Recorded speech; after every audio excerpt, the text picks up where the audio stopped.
Welcome to the Fantasy Takeaway Podcast with your hosts, Murphy Hamilton, Joe Pollock, and Chris Ortley.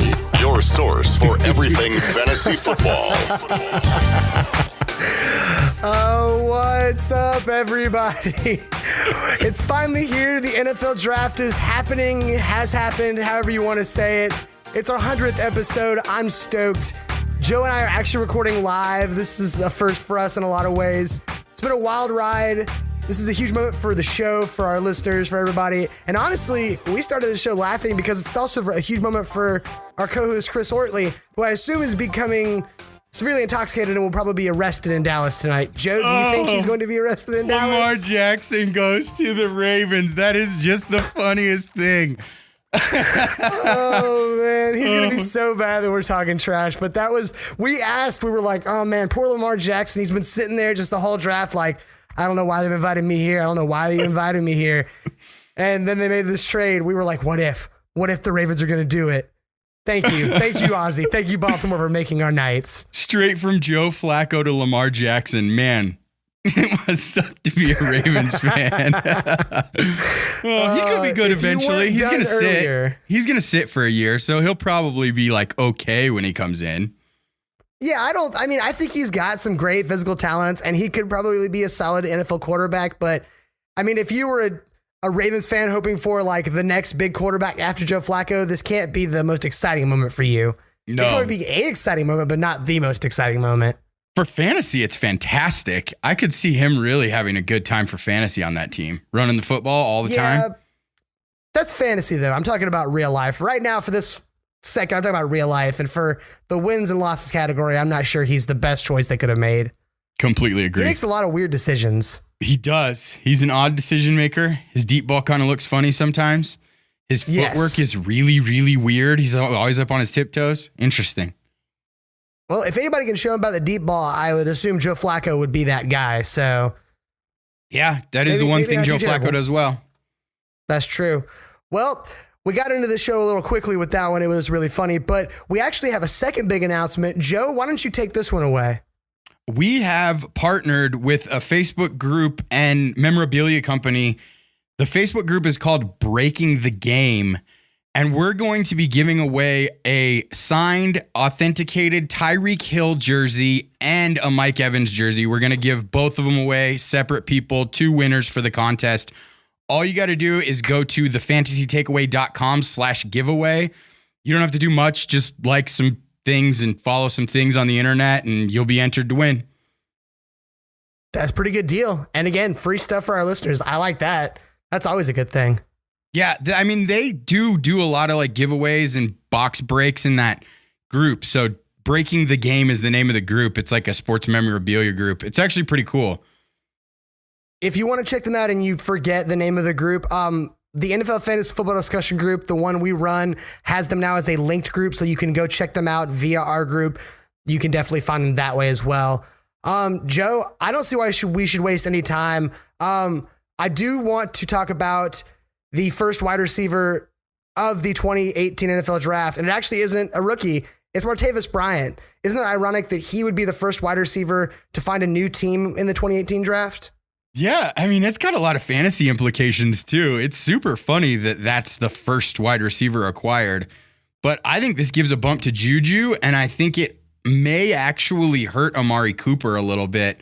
I think Martavis Bryant still has quite a bit of talent. If he can get his head right, I think that he could take a lot of targets in that offense. I feel like that offense has just become way too many mouths to feed. I don't think I want to own any Raider for fantasy this year at all. I mean, if you had to pick one, is there one you'd want to own, or would it be a gun to your head situation almost every time at this point? I don't want any of them unless a running back gets hurt. I think that if they don't have a pile up at running back and one of the running backs like gets out in front, I think that one running back could be valuable. But beyond that, I don't want any of them. I'm not taking Jordy. I might take Amari Cooper, but probably not. Only if he falls.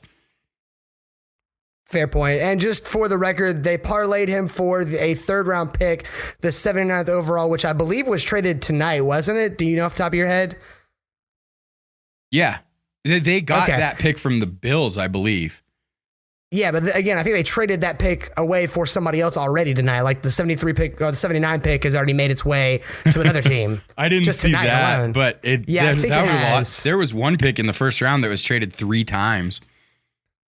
Oh man, it felt so weird. You thought there was going to be so much movement in the first, say, 5 to 9 picks of this draft, and then there wasn't like any movement until pick 7 or pick 8 with the Bills.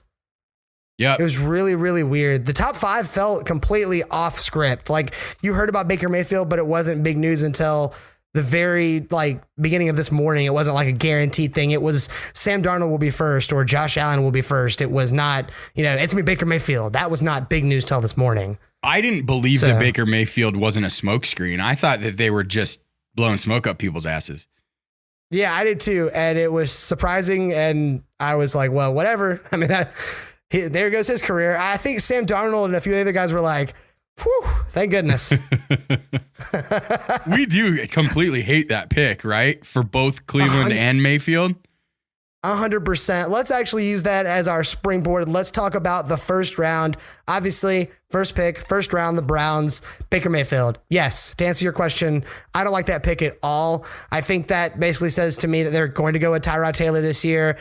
It could be a competition, but I don't see him winning it. I think Tyrod Taylor is still the better option, at least for this year. And we'll see if Mayfield can back up his mouth. At this point, I think that's what he's got to do, is show that he can back up that mouth of his.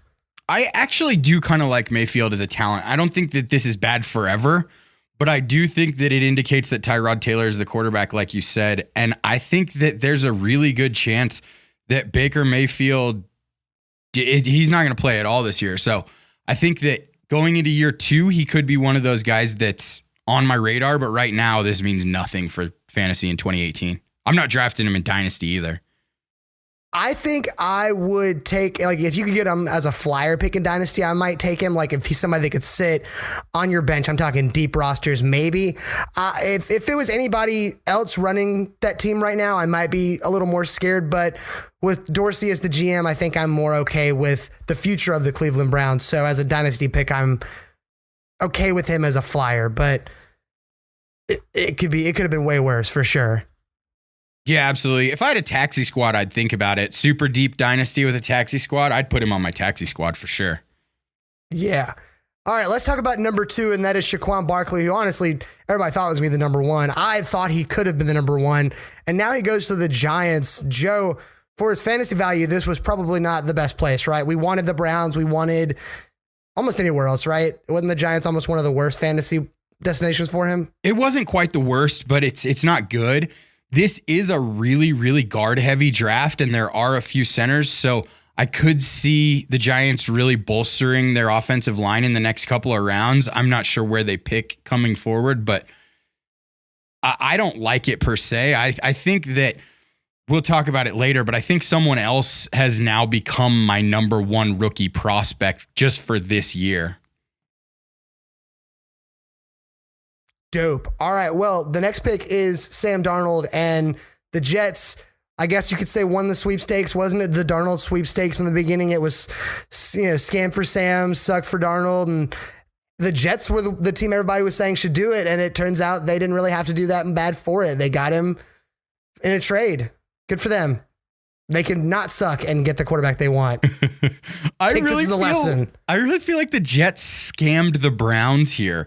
And then it's just so weird. Like the Jets made everyone look stupid and they got the player they wanted. I'm sure that Sam Darnold is the quarterback that they wanted. I think they got their first pick. Yeah, which is great for the Jets. I mean, I think that he's not the worst quarterback in this draft. I'm not the highest on Darnold, but I like this pick for the Jets. And I think that of the places he could have gone, this is one of the better landing spots for him as far as his future as well. I'd much rather see him as a New York Jet than a Cleveland Brown, for sure. Yeah, absolutely. I'd really like to see them bolster their offensive weapons a little bit, but I think there's ample room to do that in this draft. I think there's a lot of 2nd and 3rd round wide receivers and even later round running backs that could really contribute. Yeah, a lot of our top wide receivers and some of the sneaky players we've been talking about as rookies in the previous shows are still on the board and could make a difference for some of these teams. Let's keep it on moving. Cleveland did not trade their 4th pick. They actually took cornerback Denzel Ward from Ohio State. I like this pick. I think this is good for that defense overall. I think they're not fooling around. I wanted them to trade it just for more capital, but I think if they're going to make good decisions like this, then, I'm wholeheartedly going to support the Dorsey era. Anything you want to say about this, Joe? I like the pick. I think they got the best cornerback in the draft, and I think it was a position of need for them. I think there's a lot of people that are mad because it's not the sexy pick, but I like it. I think it's time for the Browns to stop wanting the sexy pick and to take the guys that are really going to be difference makers, because that's how you go from being a 0-win team to being a playoff team. So stop caring so much about the sexy pick, please, Cleveland fans. Your team will be good if you just trust in the process. It's funny to say that after Baker Mayfield just took a picture on his bed that looked like Brett Favre. Oh God. Oh God. Don't say things like that. I don't. All right, move along. Okay, move along. Bradley Chubb. Joe, this wasn't the pick you wanted. We're both Broncos fans. Obviously, you're wearing a jersey. I'm wearing a hat. We're on a video. I got a jersey in the background. But is this the pick that's going to be the best for the team? I do like the pick. I have heard that he's an absolute character guy. He's a work ethic guy. He's going to come in and he's going to compete every single day. Beyond that, this really doesn't matter for fantasy. That defense was going to be pretty good anyway. It might be a little better.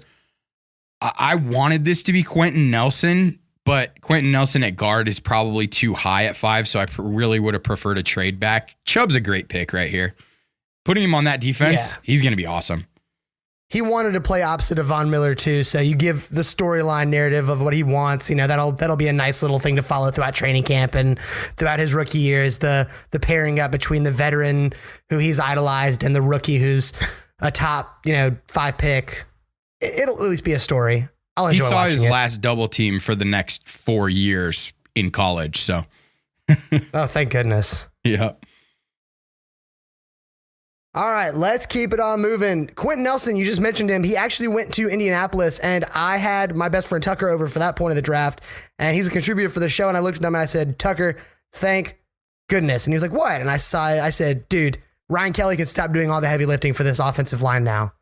I'm super happy.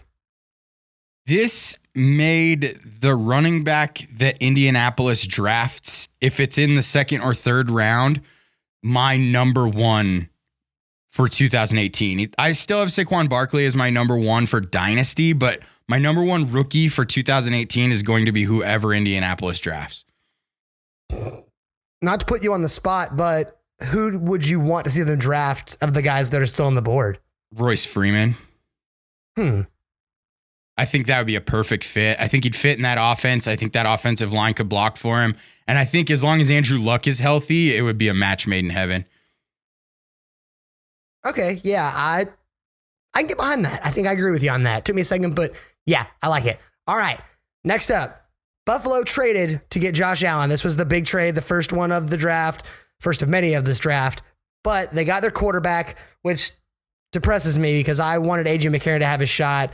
I don't think he's going to get that. I don't see Josh Allen making a splash year 1. I think he needs to sit on the bench and learn, so I think that McCarron successfully became at least a 1-year bridge quarterback, maybe a prove it here, go somewhere else kind of thing. But as far as for the future, I think this was a good move for Buffalo. What about you, Joe? If you didn't want A.J. McCarron in Buffalo, this is the best thing that could happen because Josh Allen's not ready.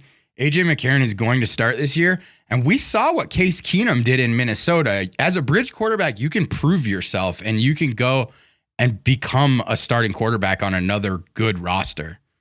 Maybe I should restate what I said because I totally would love A.J. McCarron to go somewhere else. I didn't want him in Buffalo to start. I'd like to see him go almost anywhere else. So if he could prove it this year, I'd love that. I think he has the talent. I was just worried that, being that it's Buffalo, he wouldn't really have the opportunity to show what he can do. But here's to hoping. I think, but like I said, we're focusing on this draft, not A.J. McCarron. We'll get to that in the next couple of shows. But for this draft, I think getting Josh Allen at 7 was a good deal. I think he could have gone way higher, but he didn't, and the Bills didn't have to pay a king's ransom for him. Because what was that trade that was in the works with Denver that was rumored a little while back? That they were talking like a king's about ransom. 2 firsts and 2 seconds to move up from 12 to 5. That would have been awesome for the Broncos, but it's just too much to pay to move up a few spots to grab a quarterback like Josh Allen. Yeah, the Broncos fan, it would be awesome for the Broncos. Of course it would be awesome for the Broncos. I just used the words King's Ransom. It was a King's Ransom trade. Well, it would have been awesome. There was like 5 picks for one. It's fair. I know that our friend Chris Ortley was super excited. He was at the draft and got to see this pick live. I know that he wishes that his team would have picked Josh Allen instead of. I can't stop. I got to stop laughing. Lamar Jackson. I can guarantee that was the last time that Chris Ortley was happy during the first round of this draft. He's relinquishing his card for Ravens fandom, I think. There's a part of me that both wants the show to continue on forever, just so I don't have to get off the call and then start consoling Chris. It'll be all right, Chris. The Ravens, they may not suck this year. It'll be all right, like patting him on the back over the internet. It'll be so okay. Oh, man. All right, Chicago was up next at pick 8. Roquan Smith, linebacker out of Georgia.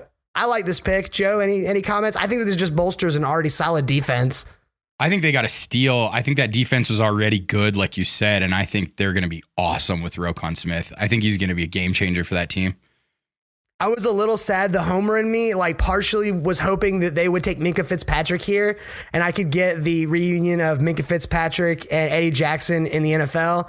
I didn't get that, but I got something just as good down the road. But that would have been very fun. I think as far as a defense, that would have been a good move for them.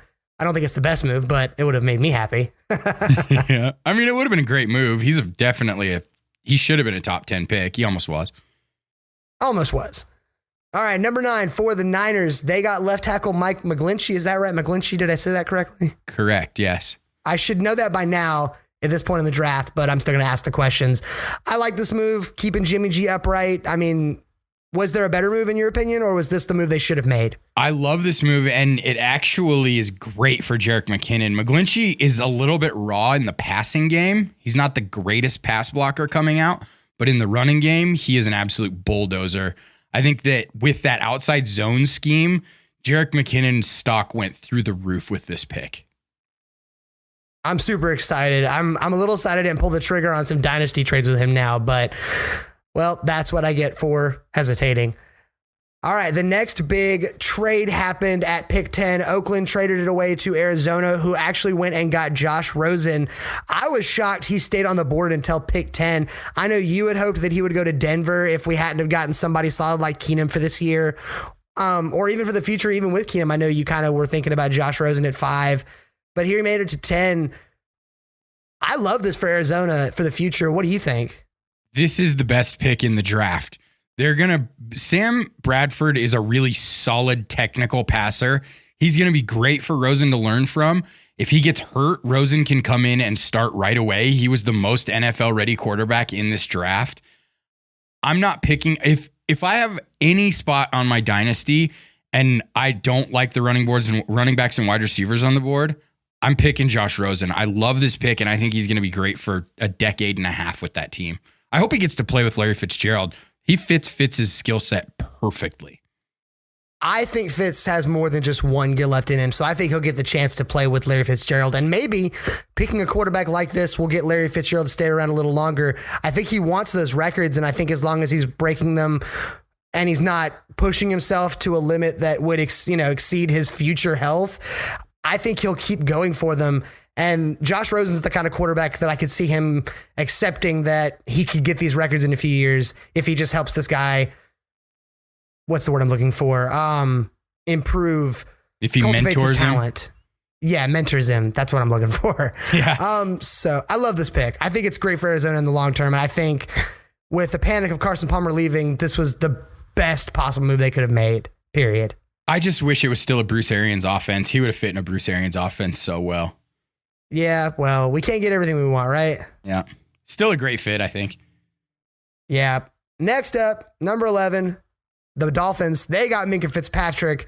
I mean, I honestly am happy about this for any team that got Minkah Fitzpatrick. He's a great defensive back.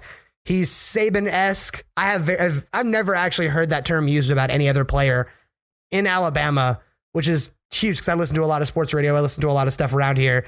And to hear the term Saban-esque in your study and your approach to the game, I think any NFL team wants that on their defense. So good job, Miami. I think you won the sweepstakes. I think if we look back in a few years, he'll be one of the top 5 best picks of this first round for sure. Yeah, I think he's great. I think it's a great fit. I think he's going to make that defense better day one. So, all right, we're in agreement. Tampa Bay picked up next, and Vita Vea from Washington, the defensive tackle, basically who they got in exchange for, the trade with the Bills. I think this helps them out. They were already pretty deep on the defensive line though, right, Joe? They didn't really need this. But, I mean, hey, it's almost a head scratcher that they picked him here. It's going to be a rotation regardless. They have a lot of really good players, and they just picked up 2 this offseason. So they're really trying to go with that Eagles defensive line rotation model. I bet Washington had him as their number 1 on the board. I bet they would have taken him with the next pick. Maybe, but I'm kind of happy they took Daron Payne. I enjoy the fact that they're kind of rebuilding the Alabama defensive line from a few years back, but that's just me. I love Daron Payne as far as just an NFL talent. I think he checks a lot of the boxes that you need for a defensive tackle. And I think at pick 13, the Redskins got a pretty good deal on him. Do you think there's a pick that you would have taken, a position that you would have taken for them more than defensive tackle, or are they pretty much set everywhere else, at least for now? I think that they had other needs, but it was definitely their most glaring. I think it was a small reach on Daron Payne based on most of the grades that I read and the tape that I watched. But if you need a DT, I mean, reaching 6 or 7 picks is not that big of a deal. No, I think he's worth the reach. I think as far as the skill set he brings, where he played at college, obviously you bring in a pro style, he'll walk in day one as a pro because they have that mentality. So I think that's worth the 5 or 6 picks you might have wasted on that, just to have a pro walk in day one into your locker room. Because Saban does that. That's why people like Ozzie Newsome and Bill Belichick do enjoy Alabama players, is because they come in with that mentality and that coaching from day one. So if you're going to reach on a Bama player on defense at least. Totally agree. All right, pick 14 is New Orleans, and this was a head scratcher. This pick was a surprise. We all thought they were going to go quarterback. The hype in the room was they were going to draft the successor to Drew Brees, and they ended up taking defensive end Marcus Davenport from, where did he go to college, Joe? I think it was University of Texas, San Antonio. San Antonio, okay. So a school that I never paid attention to. I mean, from what I can tell, this was a great pick for the Saints, though. This kid has so much upside. It's scary. He's a small school kid. Obviously, we don't even know the name of the school, but I've read a lot about him. And from what I understand, he has the upside to be the best defensive end in the league, but he's raw. So it may take him a year or 2 to get there. I think they think, based on this pick, that they can get him ready this year, because that team's close. They could have won the Super Bowl this year if a couple of things had gone another way. Yeah, I think with the deal they signed Drew Brees on, where he didn't take a super friendly team deal, he took a deal that was for a decent amount of money. With the draft, they needed to be going for guys that are this year, we're going to win it all kind of players, not he'll be ready in 2 or 3 years to be a star, because in 2 or 3 years, you may be drafting a whole new quarterback, and then you may be up in the air as to whether you're going to make the playoffs or not. So I hope for their sake they got that pick right. All right, let's talk about pick 15 for Oakland. They took tackle Colton Miller out of UCLA, just bolstering that offensive line. Good, bad? I think he's a right tackle, maybe a swing tackle. I think it's a good pick. I think they needed offensive line help. Their offensive line took a huge step back from 2016 to 2017. So if they can turn it around, maybe those running backs will be a little bit more valuable. Maybe. Depends on which running back as well, because there's tons of them, and I don't really know which one is going to have the edge. So hopefully somebody makes a show in the preseason, or hopefully they draft one of these other really good running backs still available in the 2nd and 3rd round, and they just can come in day one and make a splash. I'd like to see that personally. I know you would too. Yeah, absolutely. All right, Buffalo pick next. Tremaine Edwards, linebacker out of Virginia Tech. They actually traded for this pick from the Ravens, correct? Yeah, they didn't have to pay that much either. I think this was a slam dunk. I think Tremaine Edwards was a top 10 pick on most people's boards. So good job, Buffalo. That defense was already pretty good. I think he makes it a lot better. So for their offense, at least I like this. If they're going to run the type of, ground and pound offense that they're at this point almost famous for, then keep bolstering your defense. Less time Shady has to spend on the field, because you're going to keep using him till he pretty much finally does break on that terrifying injury that we all expect coming next play. He'll stay down one of these times. It's bound to happen. Yeah, one time he's finally going to be like, oh, God, it's finally broken. It actually broke in half. I broke my leg in half. And then Joe finally throw the popcorn across the room. Finally! No, it'll be like the most bittersweet moment because I'm a Shady fan. I wish I could own him, but it's just so terrifying watching him writhe in pain every single Sunday like he's torn something.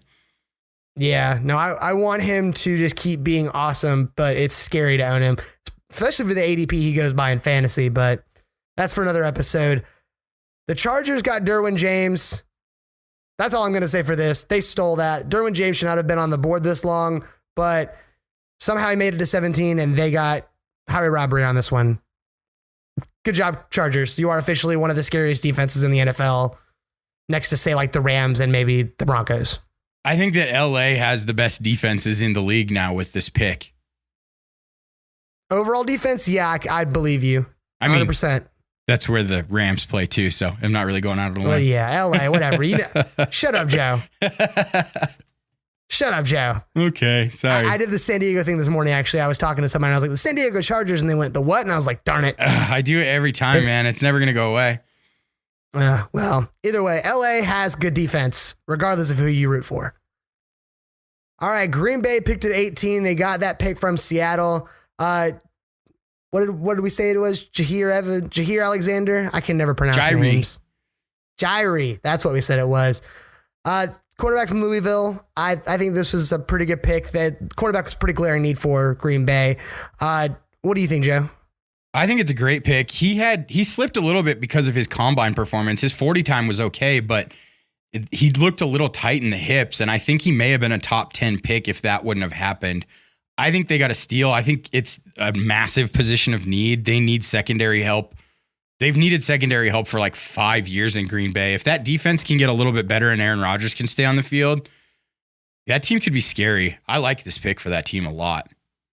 I feel like the second part of what you said, if Aaron Rodgers can stay on the field, the team will be scary. It's just like a given. Like the defense could be the worst defense in the NFL, but as long as, Aaron Rodgers is on the field, the offense is scary. Like Green Bay is a contender as long as Aaron Rodgers is there, regardless. They proved that in 2016 when he was like, we're going to run the table. And their defense was terrible. And everybody's like, you're not running the table. Aaron, shut up. And he's like, hold my beer. Hold my beer. I got this. Yep. All right. Pick 19, Dallas, Leighton Vander Esch from Boise State. They were booing this pick. Nobody in Dallas liked this pick. But again, if the draft is in your home, I guess you want the sexy pick. I guess you want that Shaquan Barkley-esque type guy, but they didn't get him. They got a solid linebacker who's probably just going to help their team. So it sucks they're going to boo for a player like this when he's probably going to do a lot of good for them. I think it's crazy that they booed him. I think that Dallas fans legitimately think that you can win Super Bowls with only skill position players, because I feel like they would never draft anything else if it was up to the fan base of that team. They're like, give me 7 wide receivers and 2 running backs in this draft. Call it good. Yeah, right before the pick, weren't they like hyping it up super hard? It was like, we need a new wide receiver. Who's going to fill Dez's shoes? Like, I for sure thought it was going to be like Calvin Ridley or DJ Moore or something. I was just waiting for a wide receiver to be taken. I was expecting it. And then they actually make the intelligent pick. And I'm like, oh, good for you, Dallas. Thank you. Thank you for proving me wrong this time. There's so much like mid-range talent at the wide receiver position this year too. And there's no top end guy. So this pick makes way more sense than a wide receiver. For sure. So if you're a Dallas fan, enjoy this pick. Look into it. Do some research. You'll be happy you did. Let's talk about Detroit. They went out and got center Frank Ragnow out of Arkansas. Again, good move for them. Keeping Matt Stafford upright. Let's try and extend the run game, which was fair to middling for them in the last few years. So they obviously need to see some improvement there. I like this move for them. Joe, do you like this move for them? Could they have done better? I like the move. I'm not sure I care about their running backs still. I think that's for sure. Committee backfield. And I think because they have LeGarrette Blount now too, right? Yeah. Yeah. So LeGarrette Blount gets the touchdowns. Theo Riddick and maybe Amir Abdullah, if he's still there, get everything else and nobody's worth anything to anybody. Yeah, but as far as for their team, if you're talking about the win-loss column, talking about the scoring touchdowns column, I mean, this was a good move for the Lions. They bolstered that offensive line. This is what they needed to do round one. Love me some Matt Stafford, just like I always do every year. He'll be your value in the 11th, 12th round when everybody's like, I don't want Matt Stafford. And I'm like, I will take Matt Stafford. Thank you very much. Yeah, go ahead and read it. Your article. Go ahead and check it out. FantasyTakeaway.com. Look it up. All right. Buffalo Cincinnati picked next, and it was from Buffalo. All these trades, so confusing. They got center Billy Price from Ohio State. Joe, I want you to take this away because I know that you were super excited about this pick for one reason or another. Was it good or bad excited? Oh, it's great. It's great. With Cordy Glenn, so basically with this pick, they filled all their needs on the offensive line because they really, really needed a left tackle. They really, really needed a center, and they maybe kind of need a guard still. The Buffalo trade gave them Cordy Glenn, which gives them a left tackle if he can stay on the field. And now Billy Price was my number one interior offensive lineman outside of Quentin Nelson on the board. So I like the pick. I think that we're going to see a resurgence from Andy Dalton. I think he's probably bounce back player of the year candidate this year. Wouldn't you agree? Yeah, I would hope so. For a non-injured player. Yeah, I would really hope so. Plus, there was I made a trade in our dynasty a few days ago. I don't remember if you remember your response when I asked you about it. I was like, Joe, what do you think that I traded because I have 2 first-round picks or had 2 first-round picks, and I traded one of my first-round picks and my third-round pick for A.J. Green to short my wide receiver core. And your response was, man, I hope they fix the offensive line so that Andy Dalton can stay upright. Yep. Is your response still the same, or is your response good job? They need one more piece and some depth, but this was a great start. Okay. I want to say Billy Price was the one that tore his pectoral. I think he went later than he would have if he wouldn't have gotten hurt in the combine. Don't quote me on that. It might have been someone else, but I think that was him. Well, we shall check on that and see if the human stat sheet is factually correct. You usually are. All right. Let's talk about the Titans. They drafted linebacker Rashaan Evans. I should be able to pronounce that correctly, of all people. Rashaan Evans, linebacker from Alabama. I like this for the Titans. We're reuniting head coach with a player he played with or coached last year. And again, I don't think you can go wrong with defensive talent from Alabama. I mean, we've had our misses, but that statistically on that side of the ball, if you pick a linebacker or a cornerback or a safety, you're gonna get a Pro Bowl level talent or at least a solid, rotational player. So good job, Titans. I think it's a great pick. Yeah, for sure. And they needed a good linebacker, so I think this is just good overall for them in general. The defense is making good steps forward. All right, we don't want to talk about New England, but we got to. They had 2 first-round picks. For the 23rd pick, which is the pick they got when they traded Brandon Cooks to the Rams, they actually went out and got tackle Isaiah Wynn. Anything you want to talk about on this one, Joe? I mean, it's just getting an offensive lineman. I kind of feel like this was something they normally do at reloading that offensive line every few years. I think it's a good pick. I think that I've seen him listed as a guard, so I'm not sure if they think that he's going to be a tackle, and I really don't think that he's a year 1 replacement for Nate Solder, who left in free agency, but I think it's a good pick. At worst, it's depth, and at best, they found a gem in the later half of the first round on the offensive line, which is rare. Yeah, for sure. All right, let's talk about Carolina. They had the 24th pick, and they went out and got one of our favorite wide receivers as far as rookies, DJ Moore. What do you think of DJ Moore in Carolina, Joe? I really don't like any wide receiver in Carolina all that much, but DJ Moore's skill set fits Cam Newton's okay. He's going to be a pretty good deep threat. I think this relegates Torrey Smith to absolute irrelevance, but beyond that, I really like the pick. I think that DJ Moore is a solid player, and if Cam Newton can ever get that mid-range passing game under control, that team's going to be good. I really like the pieces they have on offense. It's just Cam Newton's inability to throw the intermediate pass that's holding them back. Well, I don't really believe in Cam Newton as far as the future, so we'll not get into my opinions on that. But I do hope he can just for DJ Moore's fantasy value. I know we wanted him to go to a place where he could, from year 1, be somebody that you wanted to have on your fantasy team. And Carolina is definitely one of those places. Where in Dynasty do you see, just off the top of your head, I know you haven't done your rookie rankings, but where would you have him as of now? Would he be a first round rookie Dynasty pick? Yeah, he was already my first wide receiver that I would have picked regardless of draft position, and this fit is really good. So I think that mid first, I think my first 5 or 6 picks are going to end up being running back. but that's just kind of how I play Dynasty. If I have a later half of the first round pick and I can get DJ Moore with it, I will do it every time. For sure. I've been telling a lot of people if they have that later first round pick, that's who they should be targeting in Dynasty and rookie drafts is DJ Moore. So I'm glad that we're on the same page as per usual. All right, pick 125. Let's talk about the Ravens' initial pick in this draft. That's Hayden Hurst, tight end of South Carolina. We actually got a message about this point in the draft from Chris Ortley that said, I'm done. I assume all Ravens fans were a little frustrated with this. I didn't see them going for tight end with that pick. This was a head scratcher for sure. He was the third tight end on our board, and I didn't see anywhere he was the number one tight end. I thought you'd go upside, take a Dallas Goedert, or go measurables and take Mike Gesicki. I don't see how this pick makes any sense. First, it just doesn't make sense. I don't know why they did it. Maybe I need to watch more tape. Maybe they're smarter than me on this one, but I just don't see it. I don't know, man. This entire first round, the two picks that Baltimore made just confused me on so many levels. Hopefully they got them right, and I'll look at back in a few years and go, I was completely wrong. But at this moment in Ozzy, I'm not trusting 100%. It feels weird to say that. All right, let's talk about the 26th pick.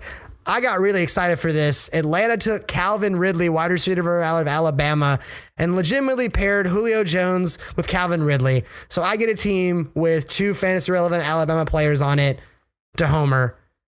I'm going to try not to faint right now. Joe, what's your opinion on this before I get into my tirade of how excited I am? Man, I don't know. I don't like the fit. I don't think there's enough targets to go around in that offense. I think that Mohamed Sanu still has a role. I think Julio Jones is going to get Julio Jones's, and I don't think that Calvin Ridley is a fantastic red zone option. So really, what is he? Is he just going to play the Ted Ginn role in that offense? I think he's a project. I think he will play the Ted Ginn role in that offense for this year. I think in dynasty drafts, he's somebody that I would be targeting, especially with people as low as they are in him right now. I'd be targeting him in the mid or later rounds because you might just say he's not going to get any targets, so I don't want him. I'll gladly put him on my bench and hope that a Sanu goes down or Julio Jones has his foot injury, because I think if something happens, he can easily become the number 2 on that team this year. And I think going down the road, they want to have a Calvin Ridley, Julio Jones pairing. And I like the situation where he's not going to a team that's going to say, be our number 1 from day one. There were a lot of situations and scenarios where you saw Calvin Ridley going in and being the number 1 guy on that team day one, and there were concerns about his size, how he could deal with number 1 cornerbacks. Well, guess what? Julio Jones will still be getting double teams and dealing with the number 1 and number 2 cornerbacks. If you want to make Calvin Ridley your number 2 guy, he'll be facing number 2 and number 3 cornerbacks. I like that all day. If he can come in and prove himself better than Sanu from day one and earn that number 2 spot, I'll want to own him all day in fantasy as a week in, week out flex option. I'm capping his upside at high end wide receiver 2 for this year, but I think that as far as his overall long-term value, this is the place I wanted him to go, or at least somewhere like this. I might be anti-homering you a little bit here, but I'm going to have him well outside my top 24. I think that he's a wide receiver 3 with flex upside most of the time. That's a fair point, and mine will shake out a lot more depending on how the preseason and all that plays out. So again, this is reaction to the night of the draft. I'm obviously going a little crazy here. Let's not overblow this completely. All right, let's keep moving. You were confused by the next pick. It was pick 27, and it was Rashad Penny, running back out of San Diego State, taken by the Seahawks. I don't get it. They're rebuilding. They got rid of some defensive talent, and now they're taking a running back when their plethora of running backs just hasn't worked so far, and their offensive line is still shoddy at best. What are they doing, Joe? You got me, man. I would be with my finger on the panic button if I was a Seattle fan. They lost most of their defense recently, but either between trades or just releasing players. Your offensive line's terrible, and you take what a lot of people think was the 6th or 7th best running back on the board in the first round. running backs aren't first round picks anyway, 99% of the time. And you're going to take one that's a risk, that's a huge risk. He's not, he's maybe like a ground and pound guy, which they need, but holy cow, you need an offensive line to play ground and pound football. Get a running, you might have been able to get him in the second or third round if you're Seattle. Yeah, you could have easily gotten him in the second or third round, or even, you probably could have gotten a ground and pound guy that could have done just as well for you, and a couple solid offensive line choices in the second and third rounds before, anybody else like this. I bet the guy, I just picture this like Amish guy driving the Seattle bandwagon, just going, it got a little lighter back here. Just the horses are going faster, the wagon's getting lighter, people are just diving off. Those are Rams fans now, right? Rams fans, Charger fans, Eagles fans. Because because they went from Seattle to Carolina, and now they're Rams fans, right? It takes them about 2 years to switch. Yeah, I could see that. Because they never jump on the bandwagon after the Super Bowl. It's like during the Super Bowl season. So I think they're Rams fans right now with like a Minnesota jersey in the closet. Yeah, just in case. Like, oh no, the Rams lost. Minnesota's still in it. I got that jersey. We're good. Get out the Cousins jersey. We just bought it on Amazon. It's the Redskins one. It doesn't matter. It still says Cousins on it. We'll dye it purple. All right. Pick 28, Terrell Edmonds, safety out of Virginia Tech. It's a good overall pick for the Steelers. I guess the notable part of this pick was the fact that they got Ryan Shazier out there to make the pick, and it was really good to see him walking out there on mostly his own power. It was, a lot of the fans were crying. It was a beautiful moment. I was very happy to see Shazier out there. The moment outshined the pick for sure. It was awesome. Yeah. Seeing a guy that gets carted off in the way he did and worrying about ever walking again, come back that quickly and announce a pick on stage after walking onto the stage. Smiling the whole time. Just not even looking like he's in much pain. Yeah. Awesome. Yeah. Awesome moment. Truly awesome. I'm not a Pittsburgh fan, but Ryan Shazier, you are an inspiration. All right. Jacksonville. They took defensive tackle Taven Bryan out of Florida. I think he's fallen because of some character issues, but I think Jacksonville decided to bite the bullet, and honestly, why not? You're Saxonville. You've got the best defense, one of the best defenses in the league. So now they just got a little more dangerous, right? Put that kid in a room with Calais Campbell, and it's like putting Von Miller in a room with DeMarcus Ware. Fantastic pick. I love it. All right. Minnesota cornerback Mike Hughes out of UCF, that team that pretended like they won the title last year. I like it. I mean, they needed a good cornerback, so this was a solid pick. Again, a lot of that at the end of the first round, it's kind of like, well, that's good for them. They needed this little guy or this little guy. These are teams that are pretty much almost there. So I like the pick at cornerback, but they could have probably done this in the second round and been just fine, right? Obviously, this isn't their number one. They're not drafting him to be the replacement for Xavier Rhodes. They're going to try and sign Xavier Rhodes for a long-term deal. So as a number 2 corner, this seems like a great move to me. For sure. All right. New England at pick 31 with their second pick in the first round. Again, I don't want to talk about them, but I have to. They took Sony Michel out of Georgia. This was really weird. It was definitely another head-scratcher move. And I will never own him in fantasy ever again. He goes to the desert of fantasy running backs that is New England. And I wave goodbye to him. Yeah. The thing about this, too, is that they said that he has a bone-on-bone condition similar to what Jay Ajayi had coming out. It just came out today. They said that a lot of teams are worried that he's not going to make it to his second contract. And if you don't make it to your second contract when the New England Patriots draft you as a running back, you're done. For fantasy, you're worthless forever. Yeah. I mean, name a Patriots running back for fantasy that's done anything other than Stephon Ridley this year, but I feel like he just bounced around as like that backup.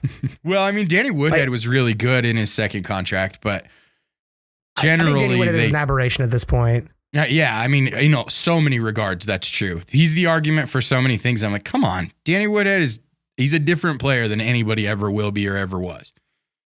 Yeah, for sure.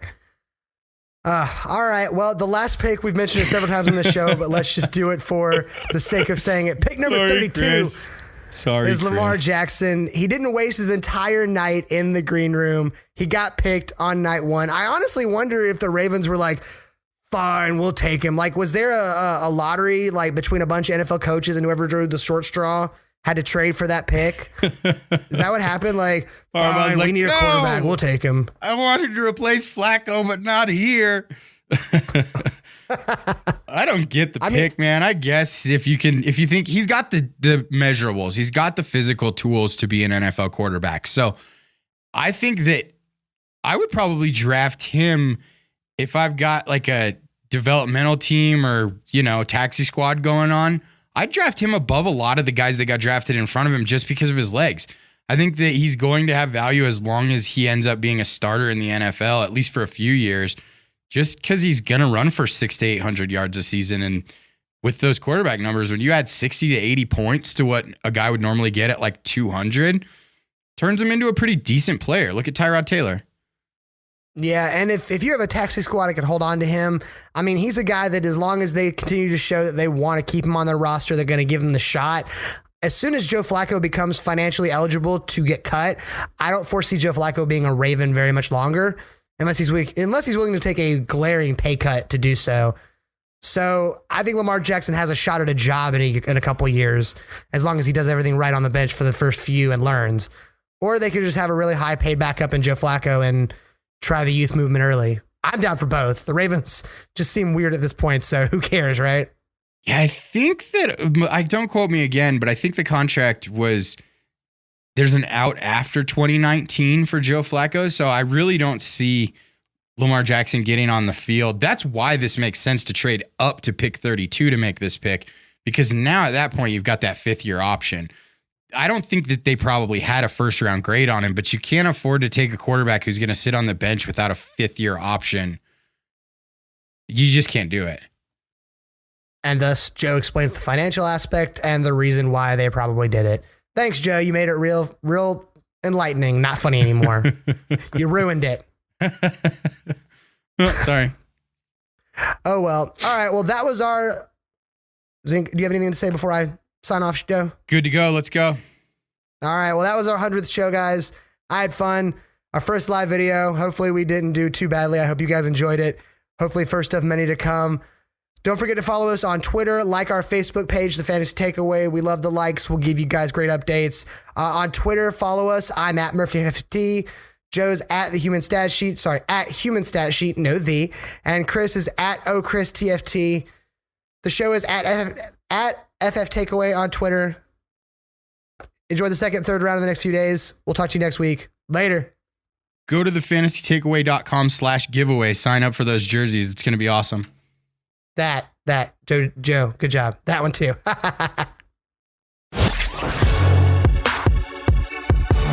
Thanks for listening to the Fantasy Takeaway Podcast. Don't forget to subscribe on iTunes and Google Play and follow the show on Twitter at FF Takeaway.